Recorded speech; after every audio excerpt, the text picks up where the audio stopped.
Mga kabro, alam mo, kaninang umaga nung nakita kong sarado pisto ko, umiyak ako. Umiyak ako dahil paano ko bubuhay ng pamilya ko? Ang dami kong anak. Ang dami kong anak. Dalawa pang buntis dun sa bahay. Ilan sila dun? 18 lahat. Napadala ko sa bahay ng isang ng 1,000 araw-araw. Napadala ko dun sa anak kong buntis. Bali 1,000 din si araw-araw. Nagbabayad ako sa city state 1,200. Dito sa pwesto ko sa mga 5-6 ko, nagbabayad ako ng mga 2,000, 3,000 isang araw.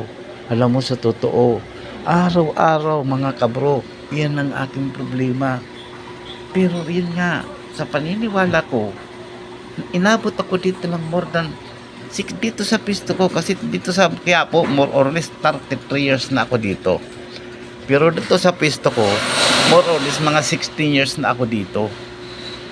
Araw-araw ganun mga kabro ang aking problema.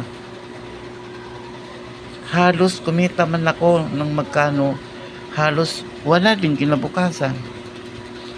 Pero naniniwala ko sa milagro na kapag ang Diyos natin, sino laban sa atin, di ba? Kapag ang Diyos ay sumubaybay sa buhay natin at siyang nangibabaw sa atin at siyang nagtakpatakbo ng isip natin, ang lahat ng bagay na imposible magiging posible. Nothing impossible in God. Yan ang nakalagay sa Biblia. Kung naniniwala ka, sabi nga, magkaroon ka ng kasinliit ng butil ng mustasang pananampalataya. Sabihin mo sa punong sikomoro, malipas sa dagat magaganap. Ngayon, araw na to, ang totoo po, yung paa ko sobrang sakit. Ang buong katawan ko kanina, hindi ako makabangon. Alas 9 na mag-alas 10 na nakahiga pa ako dahil sa sakit na nararamdaman ko. Pero nagdasal ako na, Panginoon, mahal na pong Nazareno, mahal na Santo Niño, Mama Mary. Alam niyo po, mayroon akong obligasyon araw-araw. At kailangan ko makapag-upload ng 2 video araw-araw.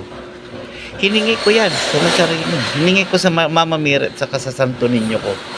Alam mo yung Santo Niño ko dun sa taas, yung bago ako matulog, dinadasalan ko.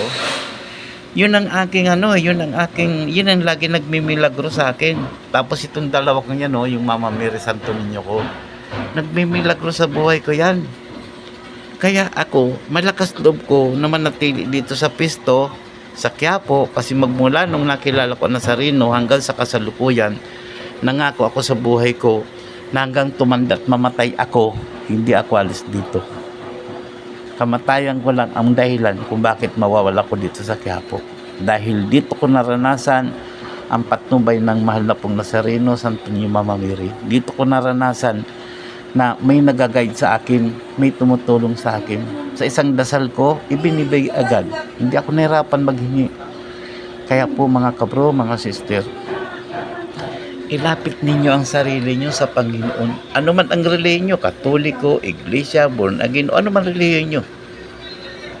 Kasi sabi sa Biblia nga, hindi tayo maliligtas ng kahit anong klaseng relihiyon. Pero ang ating pananampalataya ang magliligtas sa atin. Yung paniniwala natin, yung tao sa puso natin, yung nandyan sa isip natin mga kabro, mga kablog.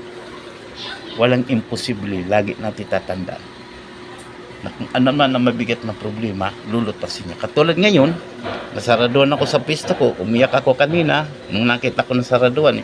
Hindi maiwasan dito tulong luha ko dahil talaga na ako paano ko bubuhay ng pamilya ko at mga bayaran ko kung ako sarado?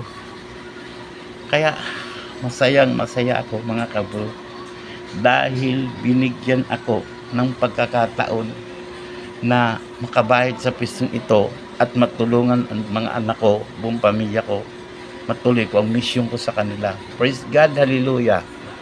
Viva Nazareno, Viva Nazareno, Viva Nazareno. Dahil ikaw nagbilag sa buhay ko, iyo po ang buhay ko. Marami pong salamat.